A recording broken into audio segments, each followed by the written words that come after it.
Hi, I'm Cordell Tyndall, and today we'll be talking about organized crime. We're going to start off with a definition of organized crime and ethics, then go into the background and history of organized crime, as well as going into Al Capone and the actual birth of organized crime. We will then talk about the major crime organizations by gross income, which are the Slovakian Braava, Yamaguchi Gummies, the Camorra, the Ndrangheta, and the Sonora Cartel. The FBI defines organized crime as any group having some manner of a formalized structure and whose primary objectives is to obtain money through illegal activities. These type of groups maintain their position through the use of actual or threatened violence, corrupt public officials, graft, or extortion, and generally having a significant impact on the people in their locales, region, or country as a whole. Merriam-Webster defines ethics as the rules of behavior based on ideas about what is morally good and bad. An area of study that deals with ideas about what is good and bad behavior, a branch of philosophy dealing with what is morally right and wrong. A belief that is something that is very important. The background and history of organized crime isn't very long. The true start was in the 1920s. However, organized crime has been around since the 17th century. However, it wasn't classified as organized crime. The criminal experience was gained through political connections, through means such as gambling and prostitution in the early 1900s. Once Prohibition began in 1919, these gangsters were ready to seize the opportunity, and organized crime became established by a man known as Al Capone. This all began in 1920. Al Capone was a brilliant man and was considered a criminal mastermind. He arrived in Chicago in 1920. But luckily for him, it was right after 1919 when Prohibition began. And he's really believed to be the father of modern-day organized crime. He started international bootlegging, and bootlegging was bringing alcohol in during the Prohibition era so that people could still enjoy alcohol, and it became a quite lucrative criminal enterprise. He brought this alcohol from different states and even went internationally and brought in alcohol from Canada. He even opened up a few distilleries and breweries right in Chicago and used many delivery systems to distribute the alcohol. Delivery trucks, speakeasies, which were bars, salespeople that would come to the door and deliver the alcohol themselves. And all of these things were protected by heavily armed bodyguards to protect the product. So the major organized crime groups, which are considered families, are the Braava, the Yamaguchi Gummies, Camorra, Ndrangheta, and Sonora Cartel, as said before. And they've expanded from the Prohibition era to trafficking narcotics, contract killing, starting fires, arson, robberies, money laundering, bribery, cyber crimes, kidnapping, and weapons trafficking. So the Braava is the Russian Mafia. It's considered the Brotherhood, or just like I said, Braava. They are worth around a relative amount, about $8.5 million, or $1 billion. Sorry about that. And they actually have a hand in just about every criminal activity you could believe in. Drugs, human armed trafficking, kidnapping, prostitution, contract killing, smuggling, cyber crimes, fraud, money laundering, and extortion. So a little bit of the history and ethics of the Braava. The Braava was formed in the 1980s in Moscow by a man by the name of Sergei Mikhailov, and he's still believed to lead the Braava. The Braava, however, doesn't have a true head because they want to be stable. It's not like Great Britain that if somebody assassinated the Queen of England, there'd be complete chaos. There's not somebody that can just step in and take over. It's not like a line or anything. It's their leaders are completely replaceable. Their ethics, however, any organized crime is completely unethical. And the thing is, this group lacks a sense of morality. They have no sense of right and wrong. If the bottom line is, if there's money involved and they can gain more power, they're going to do it by whatever means possible. I mean, this goes from killing women and children, conducting mass bombings, among many, many other things.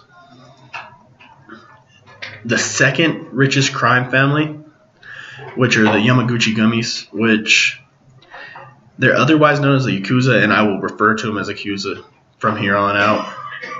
They're relatively worth $6.6 billion. And however, unlike the Braava, they don't have a hand in everything. They mainly focus on drugs, weapons, and human trafficking, prostitution, and money laundering.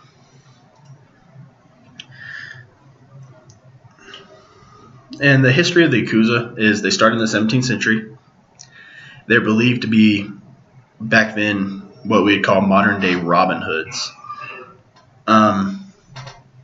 However, they weren't considered organized crime until the early 19th century, in 1920, when organized crime was actually established. They were believed to be descendants of outlaw Ronin, which they became outlaw Ronin where peace was brought to Japan, and they decided to form gangs, and they started terrorizing and robbing everyday people. They believe that these Robin Hoods, they're coming and helping out the common folk. However, if you ask anybody else, they were a gang, they were gangsters, they weren't in it for anybody but themselves. But by Yakuza means, they believe that they were actually helping out. The weird thing about the Yakuza is there's not just one Yakuza. There's Yakuza 1, 2, 3, 4, 5, 6, which they're referred to as. That's just different reigns, almost. But unlike the Braava, the Yakuza, as being in organized crime, it's highly unethical. But the Yakuza did own a sort of morality, which they referred to as code. And what they believed is, the Yakuza believed their code forbid anything that was shapeable under the Ninkuura, I think I'm saying that right, or the chivalrous humanitarian way. And that depends on the father figure of the group. And most of the times it was the usage or selling of drugs, or to their own people at least. Theft, robbery, or indecent acts were not allowed. Therefore, they had a sort of a type of ethics. However, they were still an organized crime group, dealt in criminal activities, and it was completely unethical. The third group I'm going to talk about is the Camorra, which is the Italian-American Mafia. It's right here in the U.S. It's not as prudent as it used to be. However, they are still worth $4.9 billion, which is quite a bit of money. Their major crime categories are smuggling, drug trafficking, and murder. The Camorra, they've been around since the early 1800s. However, they were reborn in the 1960s, thanks to smuggling drugs and tobaccos. They once held power in local governments and were even some high-level politicians. However, to be considered organized crime, you'd have to be considered organized, but they do fall under this, even though they're very, very unorganized, as they've struggled to gain power as the years have went on. It was really hard to research the Camorra. There's not much found on them. It's, a large group made up of multiple crime families, and these families could be somebody out there that everyday person, and he's the father figure of this family, but then their next door neighbor could be another father figure for their family. Each family associates themselves with different crimes. They're actually Italy's bloodiest mafia. That being said, this group lacks any type of ethics. There's no true leadership. It's really a conglomerate of multiple street gangs, and all their ethics are completely broken because there's not one true leader that says this is what we're going to do or this is not what we're going to do. The 'Ndrangheta is the Italian mafia, and they're worth about $4.5 billion. And they have their hand in drug and arms trafficking, fraud, money laundering, extortion, and environmental crime. With all the research I did, this is the only group that actually has environmental crime listed under their major crime categories. They were actually founded in 1861, and they were a small street gang, and their leader was Reggio Calabria. And they really made a name for themselves in the 1900s by combating the Camorra rule. They're very, very, very violent. They, in 1975, what was considered the first 'Ndrangheta war, killed 253 people.